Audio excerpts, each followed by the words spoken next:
Chapter 287 The Newbies compete. Such enormous profits were too alluring, and the influence of Radiant City's three main underground organizations reached every corner of the country, so it was natural that they could reap the rewards. Every year gave them immeasurable profits, and this was even under the circumstances where the country monopolized the industry, while ruling rare metals as strategic resources. The country had even prohibited exports. The three underground organizations named this competition the Radiant City Elite Soul Engineer Tournament, and it piggybacked on the reputation of the Continental Elite Youth Soul Master Tournament. Yu decided to choose the strongest underground organization out of the three, because this organization was also being discreetly marginalized and clamped down on by the other two, the Duskwater Alliance. He was the only one who knew the rationale behind his decision. The Duskwater Alliance's preliminary rounds were designated to be carried out at a luxurious hotel in the city center. One of the reasons this place was picked was because this hotel was not far from the Brilliant Delight Hotel, so the participants wouldn't have to travel too far away. Yu wasn't that mobile after all, and a long journey would be a burden on him. He couldn't just let Wang Dongga push him around inside the city. The Green Hotel had a unique and characteristic name. It was a little more than a kilometer away from the Brilliant Delight Hotel, and was but 2 kilometers away from the Sun Moon Empire's royal palace, located in a very prime and profitable location. However, people often mispronounced its name, and so people easily misunderstood this place as the Romantic Love Hotel. And yet, it was because of this fact that it became quite well known. This property belonged to the Duskwater Alliance, but nobody knew if the Duskwater Alliance's headquarters were also located here. The Green Hotel was built on a smaller scale than the Brilliant Delight Hotel. There were only 5 levels above the ground, but those who were familiar with this hotel understood that its true substance was beneath the ground. There were 4 muscular men clad in black warrior robes standing outside the hotel's main door. They were all more than 2 meters tall, and they surveyed the throngs of people walking by with ice-cold eyes. Yu and his group hadn't even come near when one of them stepped up and blocked their path. The hotel isn't open for business today. Please leave.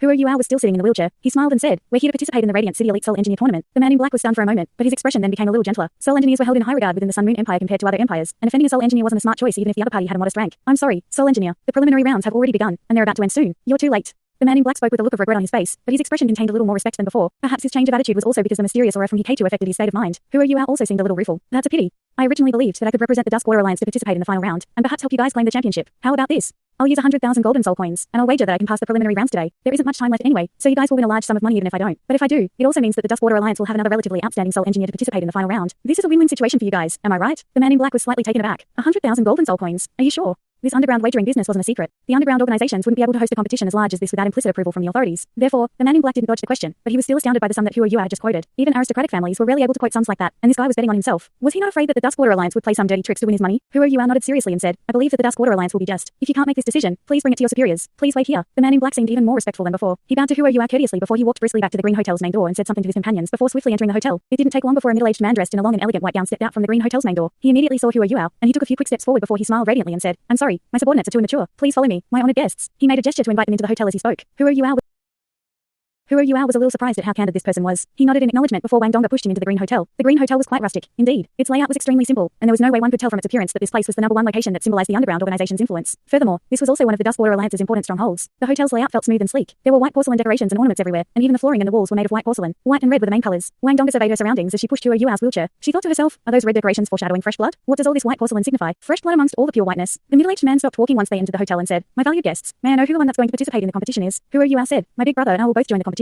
He pointed at Hikaitu beside him as he spoke. The middle-aged man nodded his head and said, "How do I address the two of you?" Yu answered, "My big brother is called Tangxi, and I am called Tangwu." The middle-aged man's eyes sparkled. He could obviously tell that the two of them were patronizing him, and that these definitely weren't their real names. However, he didn't know that Yu hadn't come up with these names at random. The Tang Sect's original ancestor was named Tang San, so he definitely wouldn't coin an identical name for himself. Therefore, he came up with Tangxi and Tangwu. The man didn't pursue the matter any further. Many soul engineers had their own preferences and reservations, and many people were still relatively cautious. Since they were participating in an underground competition, there were quite a few contestants who used fake names. These underground organizations also definitely didn't keep their hold on these soul engineers based on their names. It was important for these organizations not to probe into these soul engineers' private information, as these organizations could only keep them here if they provided benefits. The competition has already been underway for quite some time, and will end soon. Time is of the essence. Why don't the two of you verify that you guys are soul engineers first, and I will immediately arrange your entries into the competition. Also, about the wager that you just mentioned, Yu raised his hand, and Wang Dongga passed a dark golden card forward from behind him. "This is the auspicious Gold Bank's Black Gold VIP card that can be used across the continent. Xiao, follow this mister afterwards to place our bet." Yu spoke plainly as he raised his right hand, and the middle-aged man saw a flash before his eyes before a short dagger appeared in Yu's right hand. A white beam of light shot up as a razor-sharp sword or a sword into the air and howled shrilly at the sky. Hikaitu's method was even simpler. He raised his hand and unleashed an enormous soul cannon, which he pointed at the middle-aged man. Cold sweat erupted from the man's forehead, and he hurriedly said, "Calm down, guys. You have been verified. Completely verified." Yu smiled faintly and said, "Since you said that we are tight on time, then bring us there as quickly as you can." He gradually withdrew his white tiger dagger as he spoke. Yu always carried around the only item that his mother had left him. He was no longer the immature youth that he had been, and he had done some research and investigation into his white tiger dagger. He realized that his white tiger dagger was a class 5 close combat soul tool, and it possessed a soul skill called Devour. As long as his opponent's attack didn't exceed his white tiger dagger's absorption limits, the dagger could consume the attack and convert it into its own power, which would be released in the next attack. Back when he had first entered the Great Stardow Forest all those years ago, he relied on the white tiger dagger's special characteristics to survive after he was ambushed by that 10-year-old beast. The manager wiped the cold sweat from his brow as he escorted Yu and the others to some soul elevators in the hotel's inner regions. He used a soul transmitter to pass a few messages before he directed the 4 of them into a lift. The lift went all the way down, and stopped after about 10 seconds. When the lift's doors opened again, a cacophony of noise could be heard, along with a strong smell of paper and metal that wafted into their faces. This scene was drastically different from the main lobby's simplicity. The shiny magnificence of the hotel's underground world dazzled everyone. Everything was golden, even the mirrors. It felt as if this underground world was made entirely from gold. The manager led them out of the elevator, and they crossed an extravagant circular hall before they entering through a door right in front of them. There were 2 guards standing by the door, who immediately opened the large door when they saw the manager. It felt like they had entered another world once they stepped inside. There wasn't as much light in this place, and what light there was seemed a lot gentler. However, the sheer size of this place caused Yu to react in astonishment. They were inside a circular circular domed hall, where the whole ceiling seemed to be made of uncountable golden lines that were orderly and rhythmically intertwined together. The enormous dome provided enough light for the spacious hall, and rows of seats extended neatly down the aisle, while there were spiraling escalators that led upwards around the seats. There was a circular room hovering at the end of every flight of sol escalators, and there was no way to tell with the naked eye how those rooms were just levitating in midair. There were 8 sets of these sol escalators and hovering rooms, and forming a circle about the place. There was a circular platform in the center of the hall at least 30 meters in diameter. It wasn't as spacious as the Continental Elite Youth Soul Master Tournament's competition stage, but it was spectacular enough. This was part of the underground world, after all. There were numerous metal desks on the stage at the moment, and light flickered from time to time. There were several metal desks around the circular platform, and more than 100 metal desks on the central platform. Some metal desks were already empty. There were row after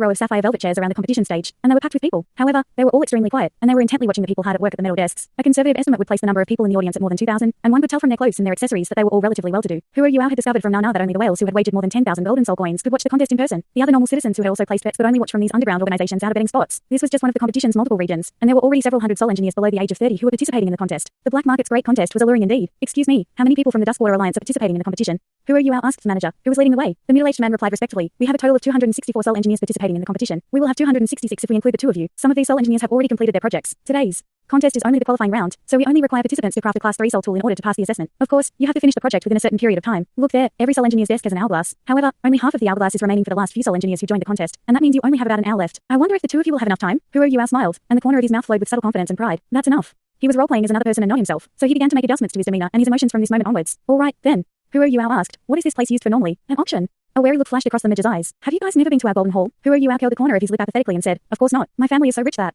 He paused after this, and the same wary look came over his eyes. However, the wary look in his eyes made the middle-aged man look a lot more relaxed than before. The manager smiled faintly, and a tinge of elegance could be seen in his expression. He said confidently, that's a real pity. Then, this place is an auction, and it's the largest auction house in Radiant City. Let me tell you a secret. Even people from the royal family have sent people to participate in our top-tier auction. If you have time in the future, you are very welcome to participate. You will be treated like honored guests. They arrived near the arena's center as they spoke, but someone blocked their path. 2 people who were dressed the same way as the manager intercepted them. After some brief conversation, one of the 2 men that blocked their way said, the participants can enter, but everyone else has to wait outside. Place your bets immediately. Wang Donga raised her eyebrows, but Who waved his hand and said, Xiaodong, Xiana, the 2 of you can go outside. Xiana will place the wager. I wonder what the odds are like today. The manager replied plainly, if you bet on the exact number of people to qualify and you get it right, you will win 10 times your wager. You can also place multiple bets, and the odds are different for every option. Who was surprised, but we said before this that we were wagering on the 2 of us being able to qualify. The manager said calmly, that wager is not possible, and this is for a qualifying round. However, the sum that you quoted must be wagered. Otherwise, you guys won't be allowed to enter the competition. Who was momentarily taken aback. You guys never mentioned that before. Thanks so much for watching this video. Don't forget to hit the like button and subscribe. Also leave a comment down below with suggestions on what novels to read.